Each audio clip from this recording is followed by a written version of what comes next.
Good evening and welcome back. Tonight we're diving into one of the most cautionary and enduring tales from Greek mythology. A story about a king whose deepest desire became his greatest curse, whose fortune turned to nightmare, and whose name has echoed through millennia as a warning about the nature of greed itself. Before we begin, if you happen to like this type of content, please consider subscribing and liking the video. It really helps me a lot. That's all. Now back to the video. Picture, if you will, the ancient kingdom of Phrygia, not the marble grandeur of Athens, with its philosophers debating beneath painted columns, nor the military might of Sparta, where boys became warriors before they became men. No, Phrygia was something different entirely. This was a land nestled in the heart of Asia Minor, in what we now call central Turkey, a place where East met West long before those directions held the meanings we assign them today. The landscape rolled with fertile plains, where wheat grew golden in the summer sun, where shepherds guided their flocks through valleys carved by rivers that had witnessed the birth and death of civilizations. Mountains rose in the distance, their peaks touching clouds that drifted like thoughts across an endless sky. The Phrygians themselves were a proud people, Indo-European by heritage, who had settled these lands at the twilight of the Bronze Age, when the old world was crumbling and new kingdoms were being born from its ruins. Their language was their own, distinct from the tongues of their neighbors, musical and strange to Greek ears. They worshipped gods that the Greeks would later try to understand through the lens of their own pantheon, deities of earth and sky, of harvest and mystery. But perhaps no name from Phrygia has resonated through the centuries quite like that of King Midas, a ruler whose story begins not with his own birth, but with that of his father. Before there was a Midas, before the golden touch became legend, there was a peasant. His name was Gordias, and his story reads like something out of a fairy tale, though the Greeks and Phrygians who told it would have sworn by every god they knew that it was truth. Gordias was nobody special, or so it seemed. He worked the earth with his own hands, guiding oxen through the soil, planting seeds and praying for rain. His cart was rough-hewn, his clothes were simple, and his prospects were as common as dirt. But then again, the greatest transformations often begin in the most unlikely places. One morning, as Gordias prepared his oxen for another day of ploughing, something extraordinary happened. An eagle, that magnificent bird sacred to Zeus himself, descended from the heavens and landed upon the yoke of his cart. Not for a moment did it perch there, but for the entire day. Hour after hour, as Gordias worked his fields, the eagle remained, its golden eyes fixed on horizons only it could see. To anyone with even a passing familiarity with omens and portents, this was significant. The eagle was Zeus's messenger, his symbol, the king of birds belonging to the king of gods. Its presence could not be dismissed as chance or coincidence. Gordias, though simple, was not foolish. He understood that something larger than himself was at work. When evening came and the eagle finally took flight, disappearing into the gathering dusk, Gordias made a decision. He would seek the counsel of those who could interpret such signs, the prophets and seers who made their home in Telmissus, a city renowned throughout the region for the accuracy of its oracles. Loading his cart, Gordias set out on a journey that would change not only his life, but the future of an entire kingdom. The road to Telmissus was long and dusty, winding through hills where wild herbs grew fragrant in the heat. As Gordias approached the city gates, he encountered a young woman, herself gifted with prophetic sight. Something in his face, or perhaps something whispered by the gods themselves, made her stop him before he could enter. She listened to his tale of the eagle, and her eyes grew wide with understanding. This was no ordinary farmer standing before her, she realized. This was a man marked by destiny itself. The prophetess gave Gordias clear instructions.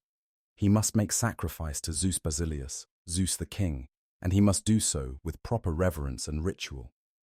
But there was more.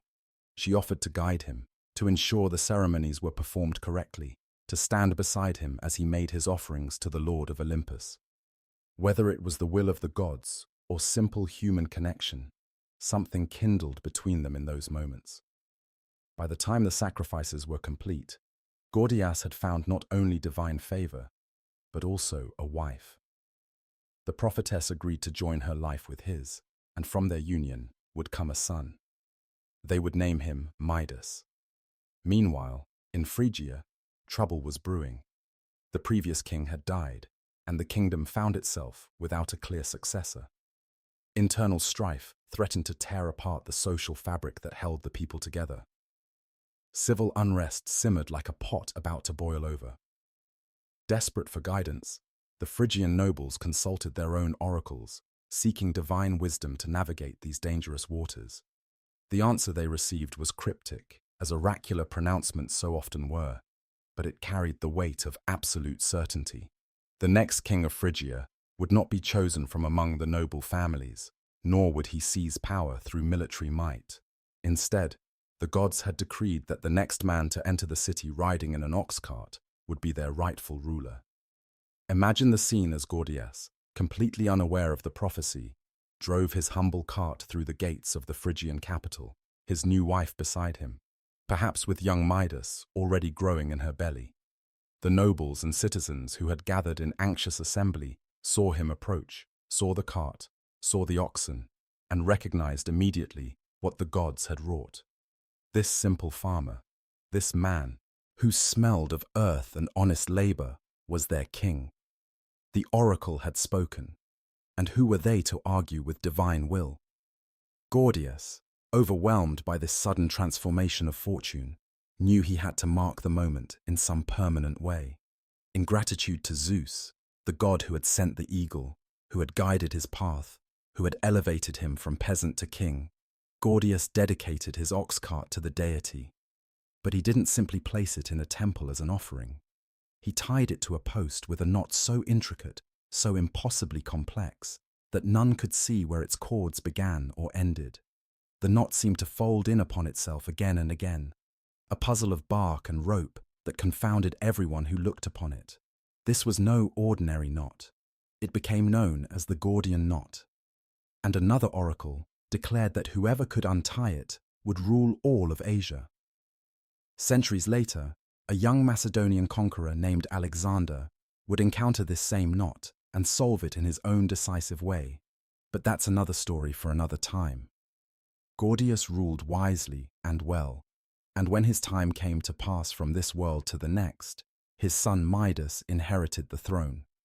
Some accounts claim that Midas was actually adopted rather than born to Gordias and his prophetess wife, that his true mother was the goddess Cybele herself, that great mother goddess of Phrygia, who embodied the wild and fertile earth.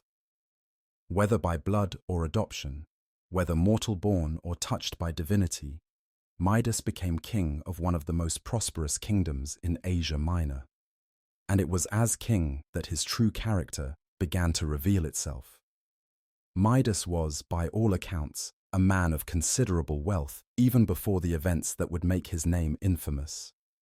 His palace stood as a testament to Phrygian craftsmanship and power, its walls strong, its halls spacious, its treasuries already well stocked with gold and silver. But wealth, as so many have discovered throughout human history, is a hunger that grows with feeding. Midas did not merely appreciate gold as a king might appreciate the symbols of his power. He loved it. He was, to use a term that has lost none of its edge over the millennia, greedy. There was a particular quality to Midas's relationship with gold that went beyond the practical or even the aesthetic. When he held a golden coin, he didn't simply see its value as currency or admire its gleam in the lamplight. He felt something deeper, something almost spiritual in its intensity. The weight of gold in his palm gave him a thrill that no other sensation could match. Its color seemed to him the most perfect shade in all of creation, capturing sunlight itself and holding it captive. The soft clink of gold against gold was music more beautiful than any lyre could produce. He would spend hours in his treasury, running his hands through piles of coins, counting and recounting his wealth, always calculating, always wanting more. But Midas was not without his softer side, his capacity for beauty that went beyond the merely monetary. He was famous throughout the region for his gardens, particularly his roses. These were no ordinary flowers. The roses of Midas's garden grew with a profusion and perfection that seemed almost supernatural. Some varieties bore 60 petals each, their blooms so heavy with perfection that they bowed their heads like sleeping dancers. The fragrance that rose from these beds was intoxicating, a perfume so sweet and complex that travelers would sometimes stop on the road just to breathe it in. Nymphs were said to abandon their mountain springs and forest groves just to walk among these flowers, enchanted by their beauty. In some versions of the story, Midas had a daughter whom he loved beyond measure. She would wander through these rose gardens, her small hands carefully selecting the most perfect blooms, arranging them in golden vases that her father provided. Watching her among the flowers, her laughter bright as birdsong, Midas might have been content. But contentment is a difficult state to maintain when one's heart is divided between love and avarice, between the living warmth of a child's embrace and the cold satisfaction of counted coins. It was into this world of wealth and roses, of kingly power and insatiable desire, that a stranger would stumble. Not a human stranger, but something older and stranger still, something that belonged more to the wild places of the world than to any royal palace. This encounter would set in motion events that would test Midas in ways he could never have imagined, that would give him exactly what he thought he wanted, and in doing so, teach him the most terrible lesson of his life. But to understand what happened, we must first understand who this stranger was. We must turn our attention to Silenus, the ancient satyr, the foster father and eternal companion of Dionysus himself. For without Silenus, there would be no golden touch, no curse, no cautionary tale that has echoed through the ages like a warning bell that never stops ringing. Silenus was a being out of time, a creature from an age when the boundaries between God and beast, between civilization and wilderness, were not yet firmly drawn. In the great family of satyrs that followed Dionysus in his revels, Silenus stood apart. He was their father figure, quite literally in many accounts, the oldest and wisest of all the wild followers of the wine god. Where younger satyrs were depicted with the legs and horns of goats, Silenus carried the features of a horse or donkey, his ears long and expressive, his tail swishing behind him like a banner of his ancient lineage. But to describe Silenus merely as half man and half beast would be to miss the essential paradox of his nature.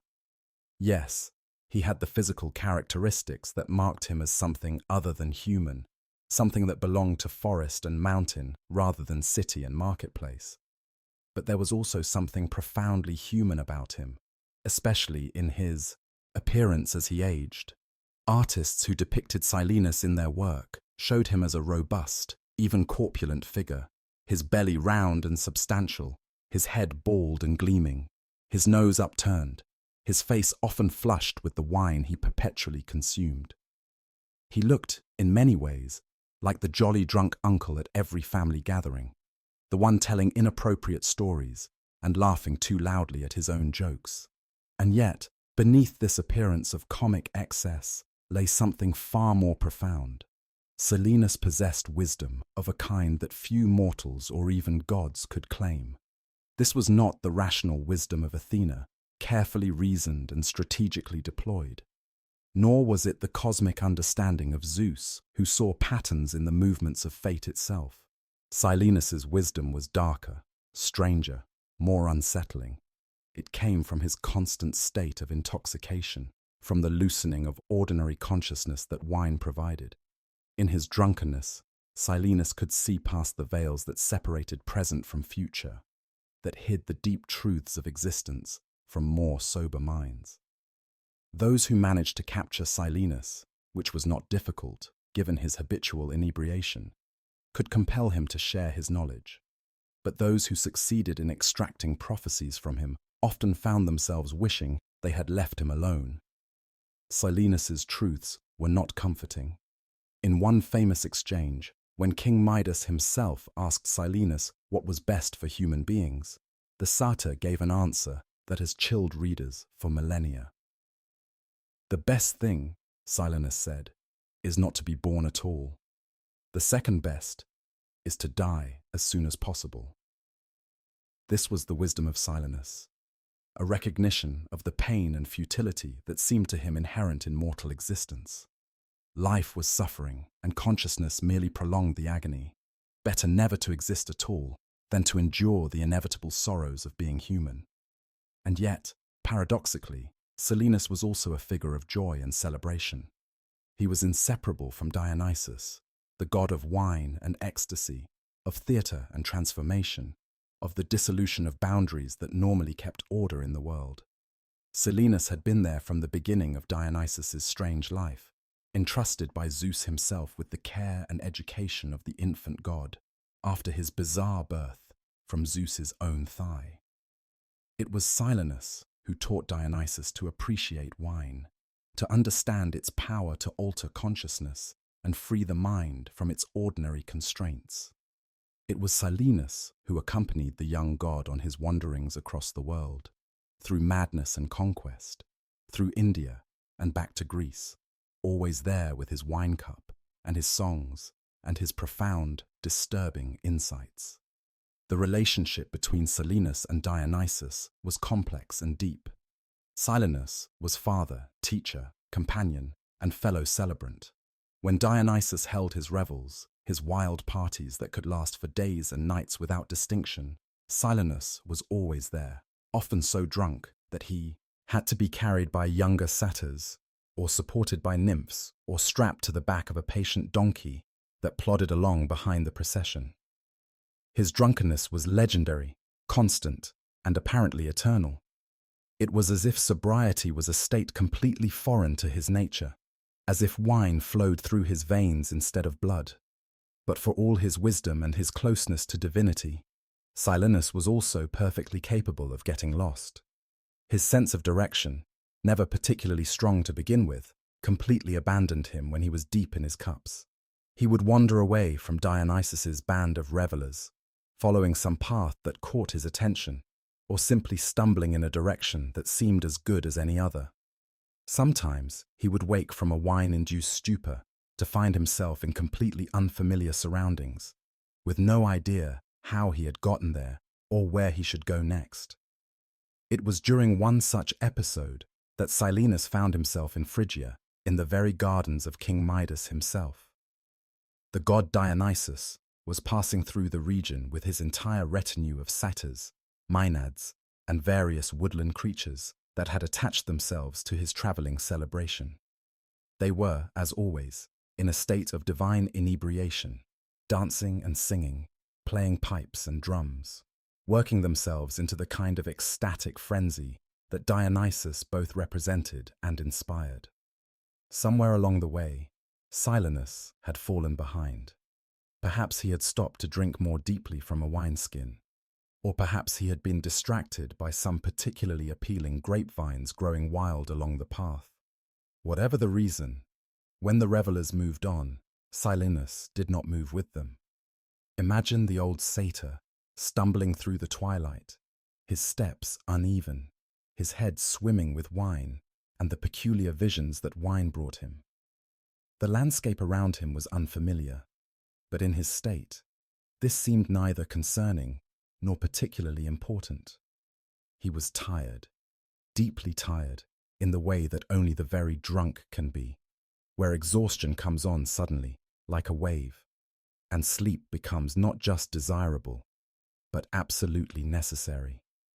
And there, ahead of him in the gathering darkness, he saw something that even in his befuddled state registered as beautiful, a garden unlike any he had seen before, with roses blooming in such profusion that their scent reached him even over the smell of wine that clung to his own body.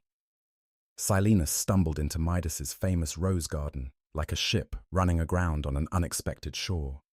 He had no plan, no intention, no thought beyond finding a soft place to lay his head and sleep off the wine that thundered through his system. The roses provided exactly what he needed, their beds soft and fragrant, their petals cool against his flushed skin.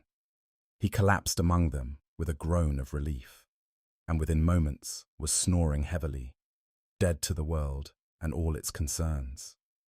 This is how the servants of King Midas found him the next morning. They had come to tend the gardens as they did every day, to water and prune, to remove any blooms that had passed their peak, to maintain the beauty that was their king's pride and joy. And there, sprawled among the most prized roses, was a creature out of legend. The servants recognized immediately what they were seeing.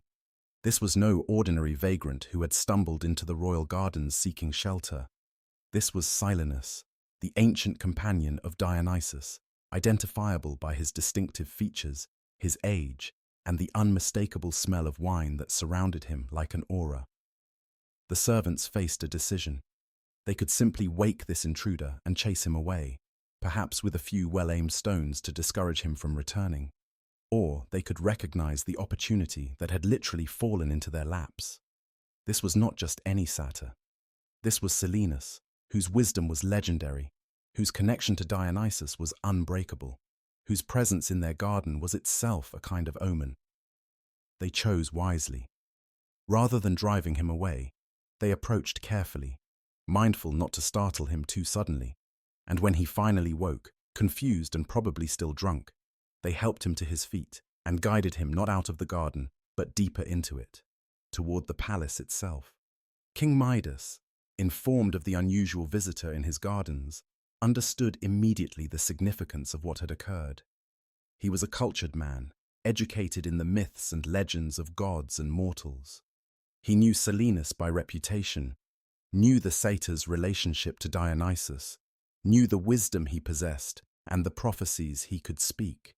But more than that, Midas recognized an opportunity. Dionysus was a god, a powerful deity whose favor could mean everything and whose disfavor could be catastrophic. To show kindness to Dionysus's beloved teacher and companion would surely earn divine gratitude. And if there was one thing Midas understood, it was the value of being owed favors, even by gods. So Midas did not treat Silenus as an intruder or a curiosity. He treated him as an honored guest, perhaps the most honored guest his palace had ever received. He ordered that Silenus be bathed, that fresh clothing be provided for him, that he be given the finest chambers in the palace, with beds so soft they felt like clouds, and sheets so smooth they might have been woven by the fates themselves. He instructed his cooks to prepare feasts, laying out foods in such variety and abundance that even the satyr's considerable appetite might be satisfied. Most importantly, he ensured that Silenus's wine cup was never, ever empty. For 10 days and 10 nights, Silenus remained in the palace of King Midas, and what a 10 days it was. The old satyr, restored to comfort and plied with the finest wines from Midas's cellars, held court like royalty himself. He told stories that stretched back to the dawn of time, tales of when the Titans still ruled and the Olympians were young and untried. He spoke of Dionysus's childhood, of the god's madness and his travels, of battles with giants and encounters with creatures that no longer walked the earth. His voice, rough and musical at once, filled the palace halls with wonder. The stories Silenus told were not always pleasant or comforting. Mixed in with tales of adventure and divine excess were darker narratives, philosophical musings on the nature of existence that left his listeners unsettled and thoughtful. He spoke of a continent far beyond the known world, where people lived in cities so grand they made Athens look like a village, where immortality was not a gift of the gods, but a natural state, where joy and sorrow were unknown because the people there had transcended such mortal concerns. Whether these tales were truth or wine-inspired fiction, none could say, but they were fascinating nonetheless. Midas himself spent hours in Silenus's company, listening and learning, laughing at the satyr's bawdy jokes, and pondering his darker wisdom. He ensured that every comfort was provided, that every whim was indulged. Wine flowed like water, food appeared in endless courses, musicians played at all hours, and Silenus, the ancient reveler, was in his element. He sang songs in languages so old they predated human speech. He danced with a grace that belied his age and bulk, his movements somehow both clumsy and perfectly timed. He was, in every way, a perfect guest for a king who understood hospitality. But all visits, even the best ones, must eventually come to an end. On the 11th morning, Midas knew it was time to return Silenus to Dionysus. The god would be missing his old companion by now, might even be worried, which was a dangerous state for a god of Dionysus's temperament to be in. More practically, Midas understood that the longer he kept Silenus, the less impact his gesture of hospitality would have. The moment was right for the reunion. Midas personally accompanied Silenus on the journey to find Dionysus and his retinue. They traveled together, perhaps in one of the king's chariots, with Silenus regaling his host with one last round of stories and songs. When they finally found the god, Dionysus's relief and joy were immediately apparent. He embraced his old teacher and companion, checking him over to ensure he had come to no harm, listening to his tales of royal hospitality and fine wine. Then Dionysus turned his attention to Midas, and the king found himself looking into eyes that held both divinity and a kind of knowing humor that was distinctly ungodlike. The god of wine and ecstasy, of transformation and boundary dissolution, stood before a mortal king who had shown kindness to his most beloved friend. Gratitude demanded acknowledgement. Divine gratitude demanded something more. "You have treated Silenus with great kindness," Dionysus said, his voice carrying harmonics that seemed to resonate in Midas's very bones. "You fed him when he was hungry, gave him wine when he was thirsty, provided comfort and conversation when he was lost and alone. Such hospitality deserves reward. Name your wish, King Midas, whatever you desire, and if it is within my power to grant, I shall make it so." This was the moment. This was the pivot point on which everything turned. The instant when Midas's true nature would reveal itself, when his deepest desires would be spoken aloud and given form by divine power. A god stood before him offering anything he might want. The possibilities were endless, dizzying in their scope. He could have asked for wisdom to rule justly. He could have asked for a long life for himself and his loved ones. He could have asked for peace in his kingdom, for bountiful harvests, for protection against enemies, for any number of things that would have benefited not just himself, but all his people. But Midas was who he was. His heart had already made its choice long before this moment, had made it perhaps years earlier, in all those hours spent in his treasury running gold coins through his fingers, in all those nights lying awake and dreaming of greater wealth, of treasuries so full they could not be walked through, of gold piled to the ceiling and spilling out into the streets. When Dionysus offered him anything he desired, there was only one thing Midas truly wanted. "Great Dionysus," Midas said, and in his voice was all the longing that had driven him throughout his life, all the hunger that no amount of existing wealth could satisfy. "Grant me this gift. Let everything I touch with my body turn to gold. Let my merest contact transform the ordinary into the precious, the common into the valuable. Let me create gold as easily as I breathe, so that wealth beyond measure shall be mine." There was a pause. Perhaps Dionysus frowned, though sources disagree on this point. Perhaps the god saw immediately where this wish would lead, understood the curse disguised as a blessing that Midas was bringing down upon himself. Some versions of the story say that Dionysus tried to warn him, suggested he reconsider, offered him time to think more carefully about what he was truly asking for. But whether warned or not, Midas was adamant. This was what he wanted. This was what his heart most desired. The golden touch. Dionysus, bound by his word, by the sacred nature of divine promises, by the debt of gratitude he owed for Silenus's safe return, granted the wish. The god raised his hand, and power flowed from him into Midas, invisible but unmistakable, a tingling warmth that spread through the king's body from head to foot. The transformation was complete. From this moment forward, everything Midas touched would turn to gold. The gift was given. The curse was unleashed.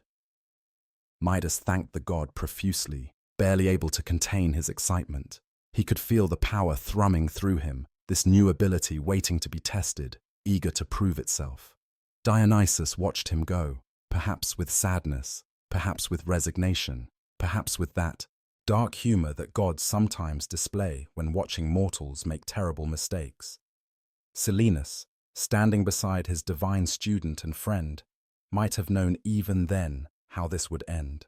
After all, he had spent 10 days in Midas's palace, had seen the king's treasury, and recognized the sickness in his soul, the void that no amount of gold would ever fill.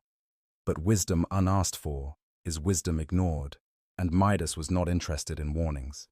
He hurried back toward his palace, his mind racing with possibilities, his heart hammering with anticipation.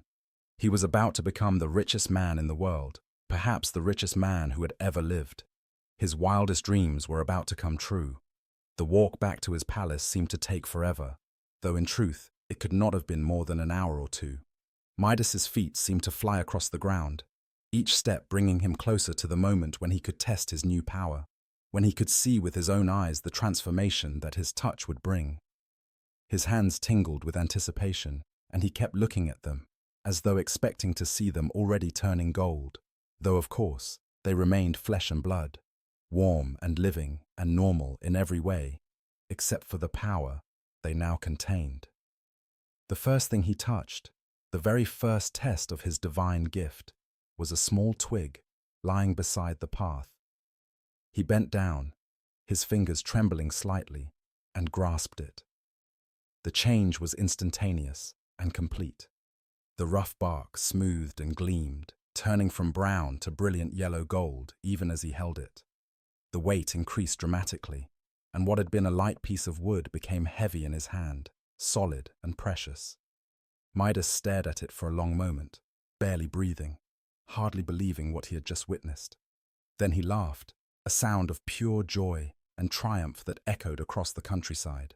He dropped the golden twig and looked around for something else to test, something larger, more substantial.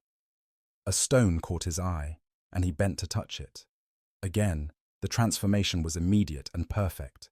Grey stone became yellow gold, heavy and real and undeniably valuable. Midas laughed again, louder this time, and began touching everything within reach. Leaves became golden leaves, still retaining their delicate shape but infinitely more precious. A flower transformed under his fingers, its petals becoming impossibly thin sheets of pure gold, its stem and leaves following suit. The grass beneath his feet turned gold wherever he stepped, creating a trail of wealth behind him as he walked. By the time Midas reached his palace, he was giddy with success and possibility. He walked through his gardens, touching roses and watching them transform, creating golden sculptures more perfect than any craftsman could forge. He touched the pillars of his palace, the doors, the walls, leaving golden marks wherever his hands fell. Everything he touched became gold, and each transformation filled him with a rush of satisfaction that was almost physical in its intensity. This was power. This was wealth beyond measure. This was everything he had ever wanted. His servants watched in amazement as their king walked through the palace, transforming it bit by bit into a monument to wealth itself. They followed behind him, exclaiming over each new wonder, marveling at the golden objects he created so effortlessly. Word spread quickly through the palace and then out into the city beyond. The king had been blessed by the gods. The king could turn anything to gold. The king's power was beyond that of ordinary mortals. Midas gloried in their amazement, in their obvious envy, in the recognition of his unique status. He had become more than a king. He had become something closer to a god himself. But all this excitement and experimentation had made him hungry. The day was wearing on toward evening, and Midas suddenly realized he had not eaten since morning. His stomach growled, reminding him of basic biological needs, that even divine gifts could not circumvent. He made his way to his dining hall, where his servants had already laid out a feast in celebration of his miraculous power. The table groaned under the weight of bread and meat, fruits and vegetables, wine and water, all the bounty of his kingdom prepared to perfection. Midas sat down, still smiling, still marveling at his golden hands, and reached for a piece of bread. The moment his fingers closed around it, the bread transformed. What had been soft and warm became hard and cold, the brown crust turning to yellow metal, the soft interior becoming solid gold. Midas stared at it, his smile beginning to fade. He tried to tell himself it was fine, that he simply needed to be more careful, that he could work around this minor inconvenience. He reached for a bunch of grapes, thinking perhaps fruit would be different. But the grapes turned to gold the instant he touched them, each one becoming a perfect golden sphere, still attached to a golden stem. The smile was gone now, replaced by the first stirrings of concern. Midas tried again and again, reaching for different foods, attempting to grasp them lightly, to touch them as briefly as possible. But nothing made any difference. Meat became golden meat. Vegetables became golden vegetables. Everything he tried to eat transformed before he could bring it to his mouth. He sat there at his feast, surrounded by abundance, and could eat nothing. His stomach growled again, more insistently now, a reminder that for all his new power, he was still a mortal man with mortal needs. But surely drink would be different. Surely he could at least satisfy his thirst. Midas reached for his wine cup with hands that were beginning to shake. He raised it to his lips carefully, trying not to think about what would happen. The wine touched his lips, and in that instant it ceased to be wine. It became liquid gold, flowing into his mouth like molten metal, scalding his tongue and throat even as it solidified. Midas spat it out with a cry of pain and horror, golden drops splattering across the golden table, his hand clutching at his burned mouth. The reality of his situation was beginning to dawn on him now, cold and terrible and inescapable. He could not eat. He could not drink. The golden touch that he had begged for, that he had seen as the fulfillment of all his desires, was going to kill him.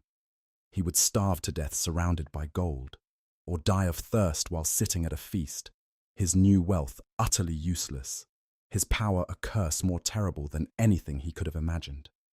Panic began to rise in Midas's chest, a tight, cold feeling that made it hard to breathe.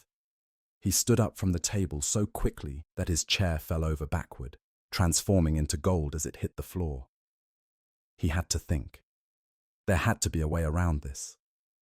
Perhaps if he wore gloves, or wrapped his hands in cloth, or if he fed himself with implements that he touched first, turning them to gold, so that when they touched the food, it would remain unchanged. But even as he thought these things, he knew they wouldn't work. Dionysus had said everything he touched with his body would turn to gold, and that apparently included anything he put in his mouth, anything that made contact with his lips, or tongue, or throat. Midas stumbled from the dining hall, his mind reeling, trying to come up with solutions, but finding none that would work. His servants watched him go, confused by the sudden change in his demeanor, not yet understanding what had happened. The king who had been so jubilant just hours before now looked haunted, desperate, afraid. In some versions of the story, what happened next is almost too painful to recount. Midas, distraught and not thinking clearly, wandered back out into his gardens, perhaps seeking solace among his beloved roses, even though they were now merely golden sculptures of their former beauty. And there, among the transformed flowers, he encountered his daughter. In versions where she exists, she was a young girl, perhaps 10 or 12 years old, innocent and loving and completely unaware of the danger her father now represented. She saw him and ran to him as she always did, her face bright with joy, wanting to tell him about her day, to show him something she had found, to simply be near him the way children love to be near their parents. Midas saw her coming and held up his hands, trying to warn her, trying to tell her to stop. But she was too young to understand. too full of love and trust to recognize the horror in his eyes as anything other than some passing mood. She threw her arms around him, and in that instant, everything changed. The transformation was immediate and complete. Living flesh became cold metal. Warm blood became frozen gold. Her heart, which had been beating just a moment before, stopped forever, encased in precious metal that would never again move or breathe or laugh. Her embrace became rigid, her body a statue in her father's arms, perfectly preserved in the moment of her love for him, but no longer alive, no longer capable of love or any other human feeling. Midas screamed. The sound that tore from his throat was barely human, a howl of anguish and loss so profound that it seemed to shake the very foundations of the palace. He held his daughter's golden form, knowing she was gone, knowing that his own desire for wealth had killed the one thing in the world he loved more than gold. Tears streamed down his face, falling on her golden cheek and doing nothing, changing nothing, bringing no life back to eyes that would never open again. Not all versions of the tale include the daughter's transformation. In some, Midas simply realizes the full extent of his curse when he cannot eat or drink, understanding that death by starvation is his inevitable fate unless something changes. But in the versions where the daughter appears, her transformation serves as the final, terrible lesson in the consequences of Midas's greed. It was not enough that he could not eat or drink. It was not enough that every beautiful thing he touched became lifeless metal. He had to lose the person he loved most, had to become the instrument of her death, had to live with that knowledge and that guilt. However the realization came, whether through starvation or transformation or both, Midas understood at last the full weight of what he had done. The golden touch was not a gift, it was a curse, and he had brought it upon himself through his own foolishness and greed. All the wealth in the world meant nothing if he could not eat, could not drink, could not touch another living thing without destroying it. His palace might be filled with gold, but it was a tomb, and he was going to die in it, unless he could somehow undo what he had asked for. The night that followed was the longest of Midas's life. He did not sleep, could not sleep, tormented by hunger and thirst and guilt and fear. He wandered through his golden palace like a ghost, afraid to touch anything, afraid to sit or lie down for fear of creating more golden objects, more reminders of his terrible mistake. His servants tried to help him, but found themselves helpless. They could not feed him, could not bring him water he could drink, could only watch as their king deteriorated before their eyes, growing weaker and more desperate with each passing hour. By morning, Midas had made his decision. He could not live like this. He could not die like this. There was only one hope, only one possible salvation, and that lay with the god who had granted the wish in the first place. Dionysus had the power to give the golden touch. Surely he also had the power to take it away. Midas would have to return to the god, would have to beg for mercy, would have to admit his mistake and pray that divine compassion exceeded divine justice. The journey back to find Dionysus was agony. Midas was weak from lack of food and water, his throat parched, his stomach cramping with hunger. Every step was an effort, every breath a struggle. He could not touch his horse to ride it, could not even lean on a staff for support without turning it to gold. He walked alone, a king reduced to the state of a beggar, stumbling along roads he had traveled in triumph just the day before. When he finally found Dionysus, the god was with his followers, celebrating as always, music and laughter filling the air. Silenus was there too, drunk and content, supported by young satyrs as he swayed to the music. The scene should have been joyful, but to Midas it seemed to mock his misery, reminding him of everything he had lost, everything he had thrown away in his greed. Midas approached Dionysus on his knees, too weak to stand, too desperate to maintain any pretense of royal dignity. The god looked down at him, and in those divine eyes, Midas saw understanding. Dionysus had known this would happen. He had probably known from the moment Midas made his wish how it would end. But the god's face showed not mockery or satisfaction at being proved right. Instead, there was pity, perhaps even sadness, at the necessity of this lesson. "Great Dionysus," Midas managed to say, his voice hoarse and broken. "I have been a fool. The gift you granted me is killing me. I cannot eat, cannot drink, cannot touch anything living without destroying it. I have turned my own daughter to gold." His voice broke on those last words, and fresh tears spilled down his cheeks. "Please, I beg you, take back your gift. I don't want it. I don't want the gold. I want only to live as a normal man, to eat and drink and touch the world without transforming it. Please." Dionysus was silent for a long moment, studying the broken king kneeling before him. Then he spoke, his voice gentle but firm. "You asked for this power, King Midas. You wished for the golden touch with all your heart, despite any warnings you might have been given. What you received was exactly what you requested. But I am not without mercy, and I understand that mortals sometimes need to learn through suffering what they refuse to learn through wisdom. There is a way to rid yourself of this curse, but you must follow my instructions exactly."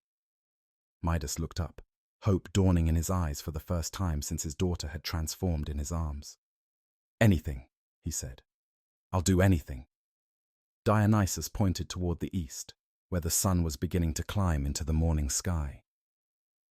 "Travel to the source of the River Pactolus. You will find it flowing from Mount Tmolus in the land of Lydia.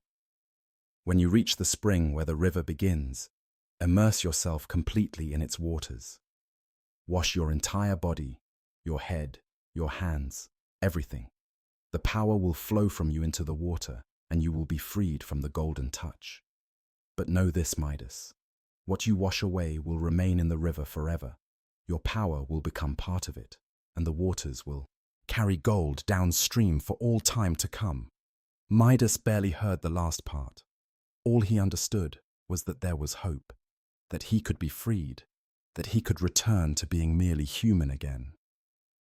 He thanked the god with all the fervor of the truly desperate, then set out immediately for Mount Tmolus and the River Pactolus, driven by a need that exceeded even his hunger and thirst.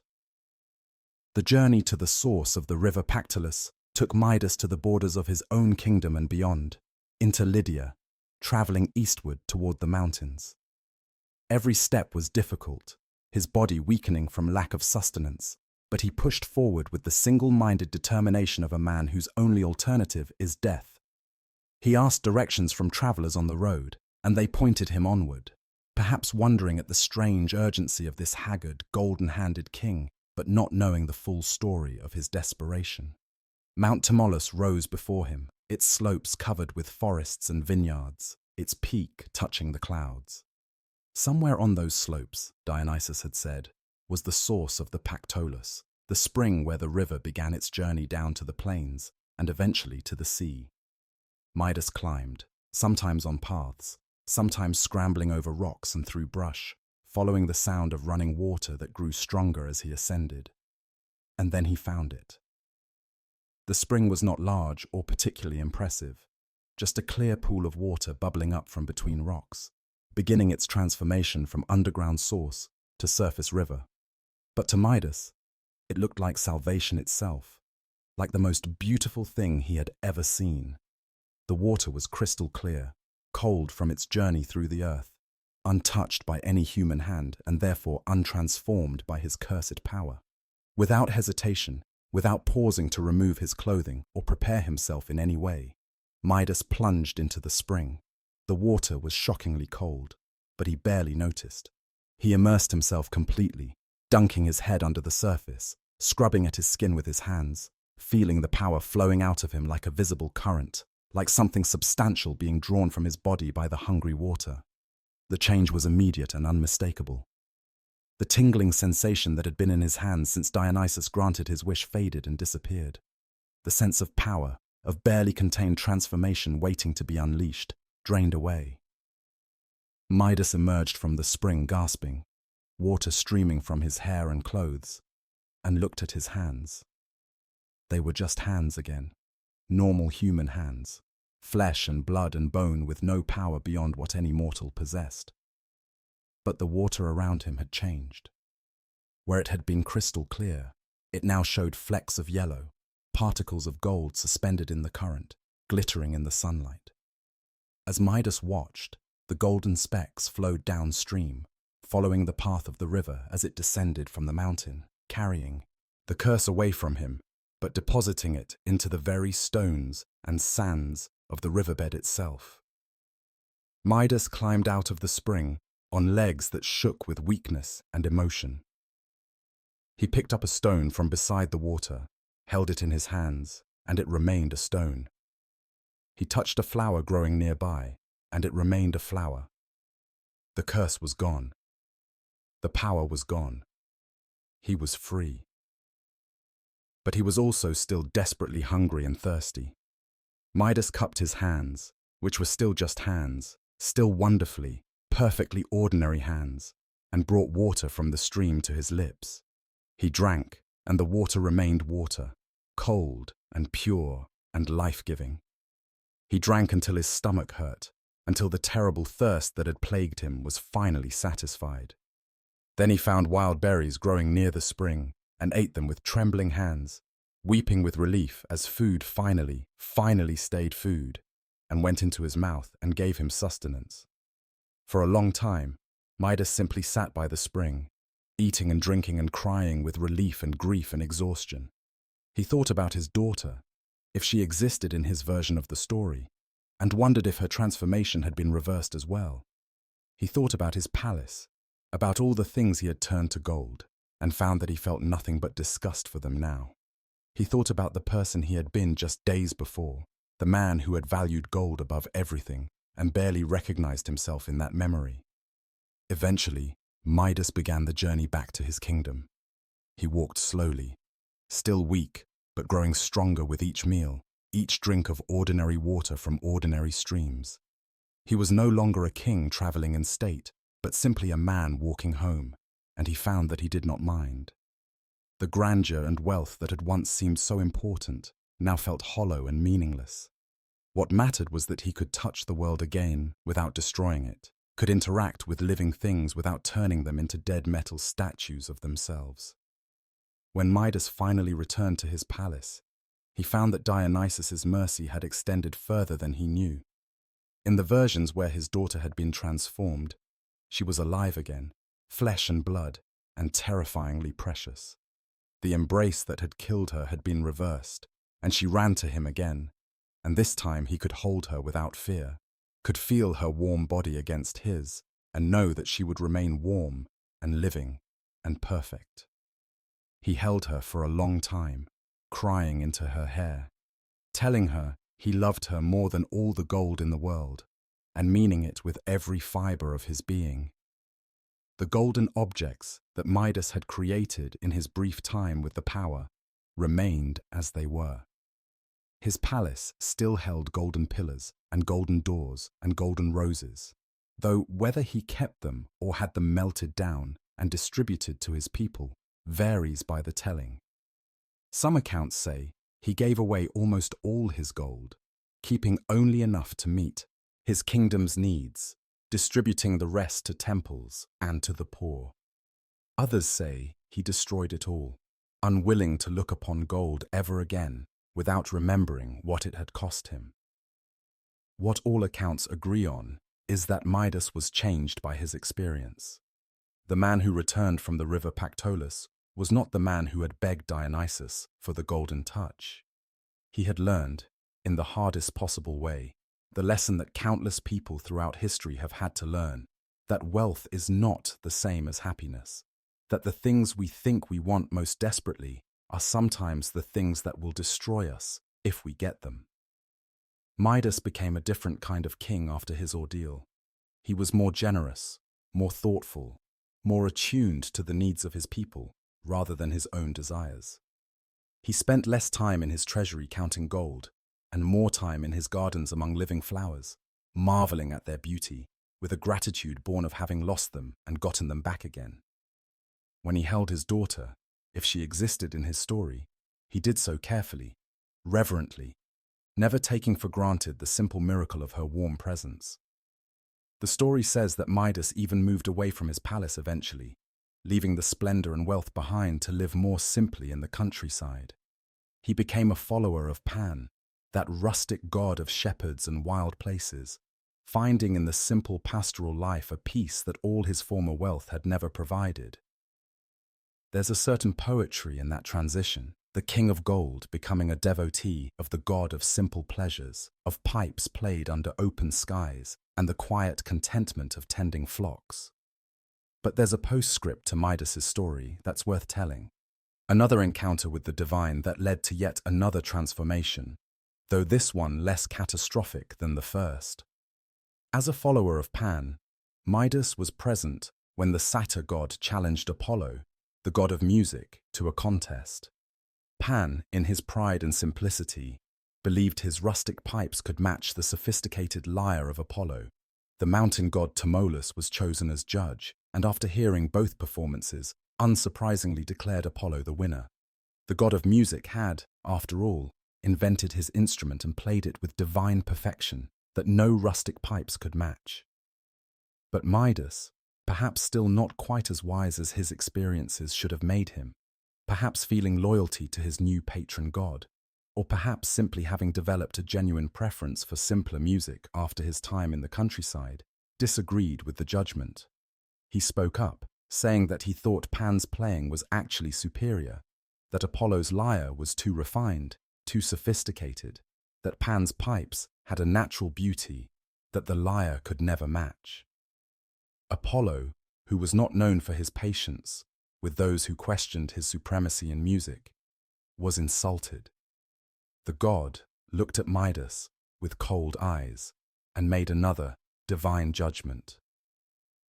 "If your ears cannot recognize true music," Apollo said, "then perhaps they need to be reformed into a shape more suited to the kind of sounds you prefer."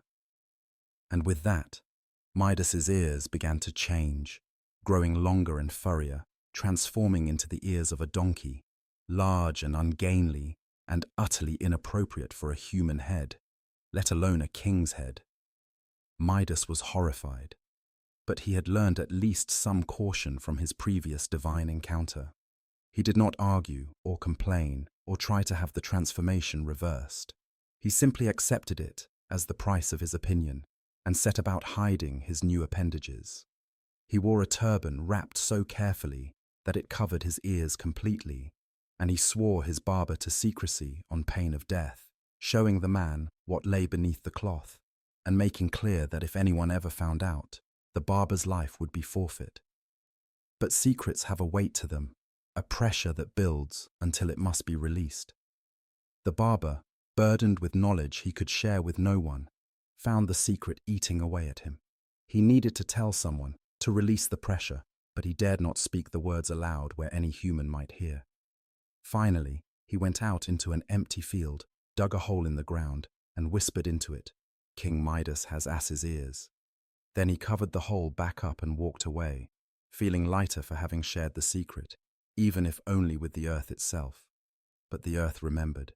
Reeds grew from that spot, and when the wind blew through them, they whispered the secret to anyone who would listen.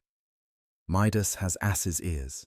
Midas has ass's ears," the reeds murmured over and over, until everyone in the kingdom knew what the king had been trying to hide.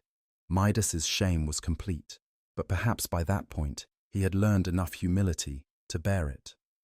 Meanwhile, far away in Lydia, the River Pactolus continued to flow down from Mount Tmolus, its waters carrying gold. The ancient Greeks and Lydians, who lived along its banks, found precious metal in the sands and gravels of the riverbed, flakes and particles of gold that had been washing downstream for generations. They built their wealth on it, founding a kingdom that became legendary for its riches.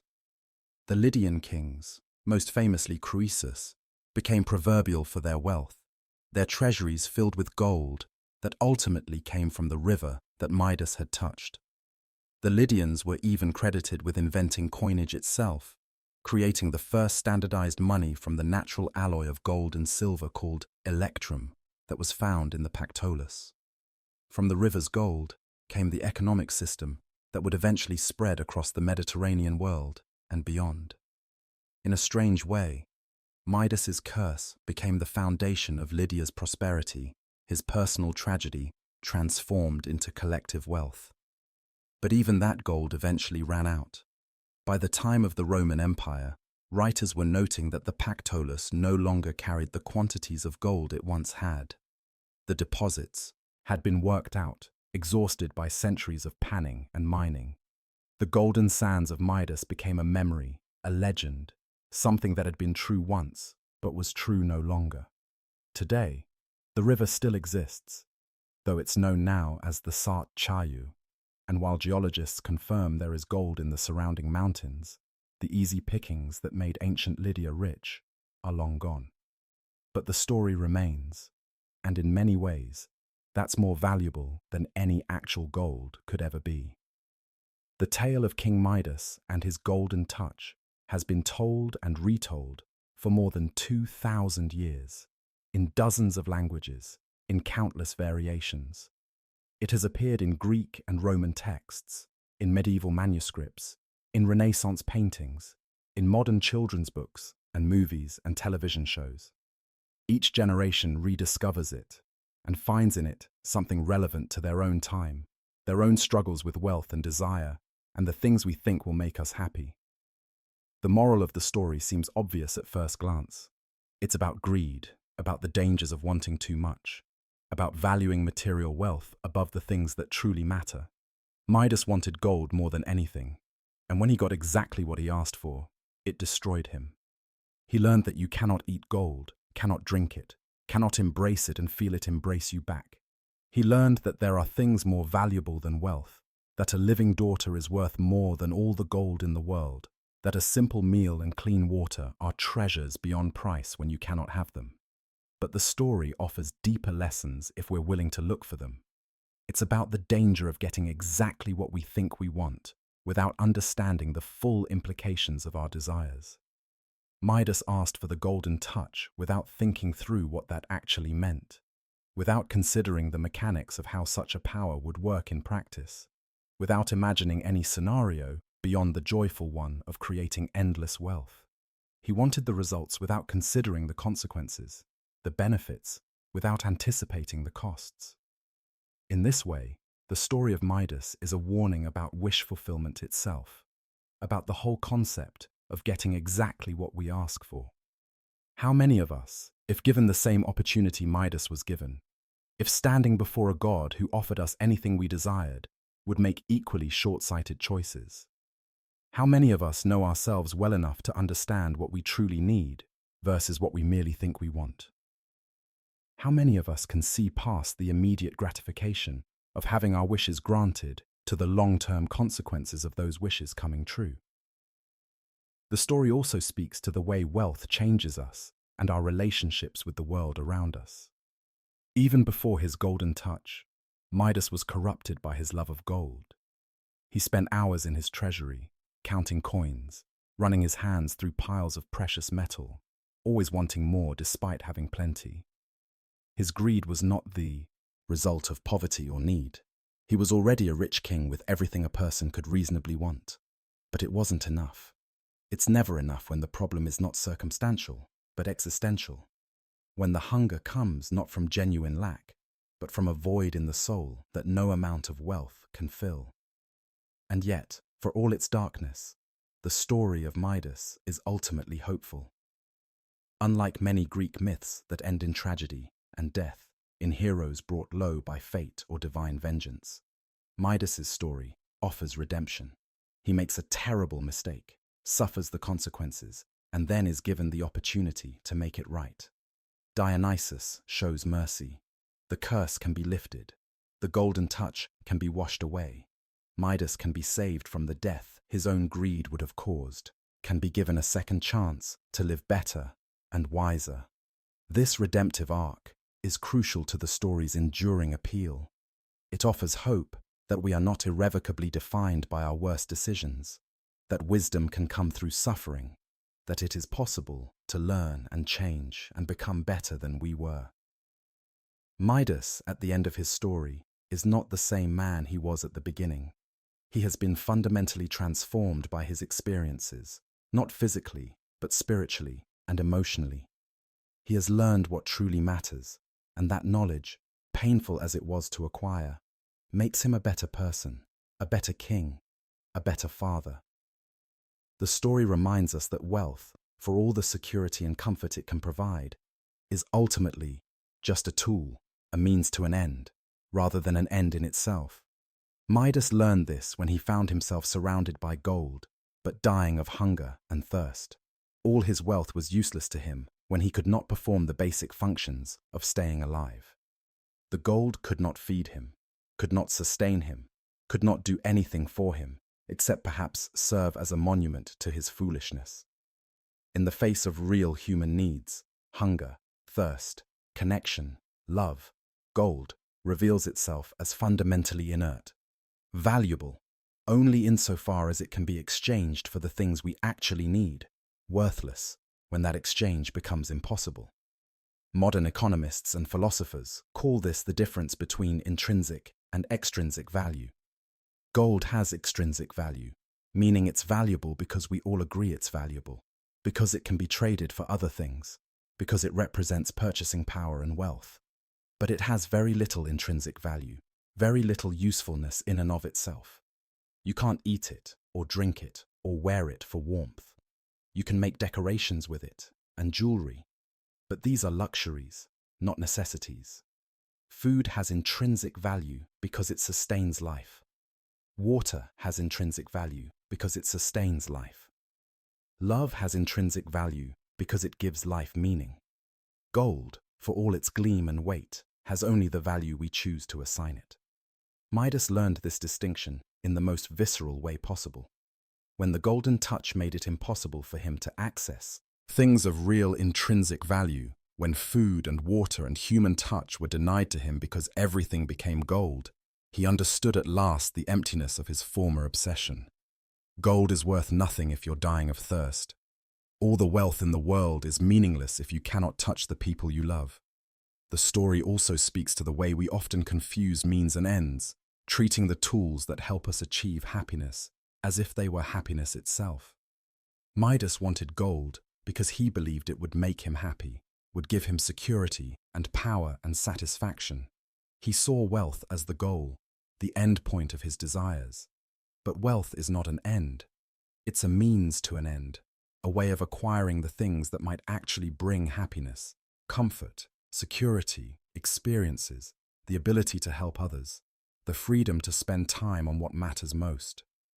Midas skipped over all of that and went straight for the gold itself, mistaking the symbol for the thing symbolized, the means for the end. When we make similar mistakes in our own lives, when we pursue wealth or status or fame, as if these things were themselves the point, rather than tools toward living well, we're making the same error Midas made.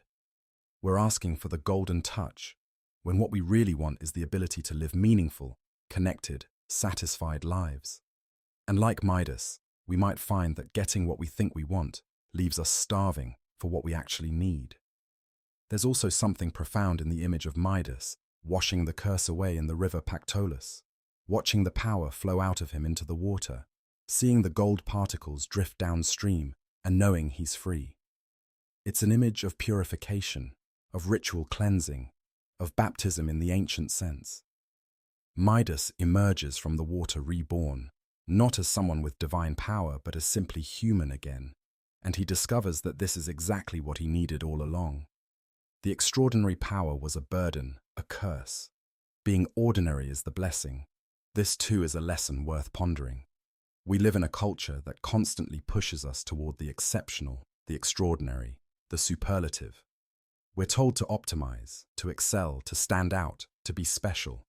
And while there's nothing wrong with achieving excellence in things that matter to us, there's also tremendous value in the ordinary, in the simple human experiences of eating and drinking and touching and loving. Midas had to lose these ordinary capabilities to understand how precious they were, how extraordinary the ordinary actually is. The story of King Midas, then, is not just about greed, though it certainly is about that. It's about desire and wisdom, about means and ends, about what we value and why we value it.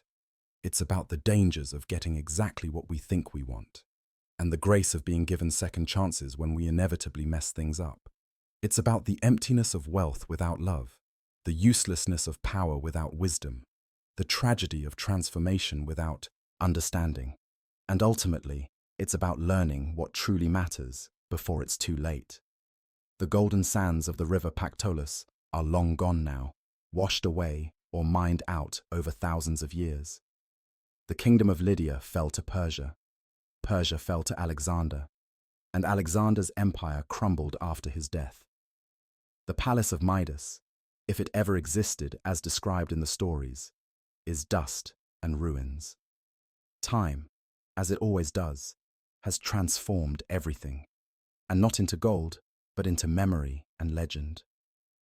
And yet the story persists. It persists because it speaks to something fundamental in human nature, to the way we desire and acquire and value, to the mistakes we make and the wisdom we sometimes gain from those mistakes. Every generation produces its own King Midases, people who pursue wealth with single-minded intensity, who believe that if they just had enough money, everything else would fall into place, who learn too late that gold cannot buy happiness, or love, or meaning, or peace. But every generation also produces people who learn the lesson without having to live through Midas's particular nightmare, people who hear the story and take it to heart, who recognize in themselves the seeds of that same greedy hunger and choose to cultivate different desires instead. That's the power of mythology, the reason these old stories continue to matter. They hold up a mirror to human nature and show us both what we are and what we might become, both our capacity for foolishness and our possibility for wisdom. As you go about your life, as you make decisions about what to pursue and what to value, as you stand before your own version of Dionysus, offering you your heart's desire, remember King Midas. Remember that getting exactly what you think you want can be the worst thing that happens to you. Remember that wealth is worthless if you lose the ability to enjoy it. Remember that the most precious things in life, love, connection, simple pleasures, beauty, meaning, cannot be bought or created through supernatural power, but must be cultivated through attention and care. Remember Midas washing the curse away in the cold water of the Pactolus, giving up his power to become simply human again, choosing life over gold. Remember his relief at being able to eat a simple meal, drink clean water, hold his daughter without destroying her. Remember that these ordinary miracles are actually extraordinary, that being human is a gift we too often take for granted until something threatens to take it away. And if you find yourself pursuing wealth or power or any kind of golden touch with an intensity that crowds out other concerns, if you notice yourself spending more time counting your gold than enjoying your life, if you discover that your heart's desire has become a kind of curse, remember that redemption is possible. Remember that the river is always there, that you can always wash away what no longer serves you, that you can always choose to become human again. The story of King Midas is thousands of years old, but it remains urgently relevant. We live in a world that worships wealth, that treats material success as the measure of a life well lived, that encourages us to want more and more and more until we forget what we're actually working toward. The golden touch is still being offered, still being wished for, still turning out to be a curse. But the river is still there too, the possibility of cleansing, of choosing differently, of learning from our mistakes. May you have the wisdom Midas lacked when he made his wish. May you recognize what truly matters before you lose it. May you know that being simply human is enough, that ordinary life is extraordinary, that love is worth more than gold, and that happiness cannot be grasped but only received with open hands that have learned not to turn everything they touch into something other than what it is. That's the story of King Midas, a tale of greed and gold, of curse and redemption, of lessons learned the hard way and wisdom earned through suffering. A story from ancient Phrygia that still echoes down to us today, still warns us, still offers hope. A story about a king who wanted too much and got exactly what he asked for, and about how he washed it all away in a river that still remembered his mistake long after he himself had turned to dust. Thank you for listening tonight. If you enjoyed this journey into Greek mythology, please hit that like button and subscribe for more stories from the ancient world. Leave a comment letting me know what tale you'd like to hear next. Until next time, may your desires be wise, your wishes thoughtful, and your touch never turn to gold, what should remain alive and warm and real. Good night.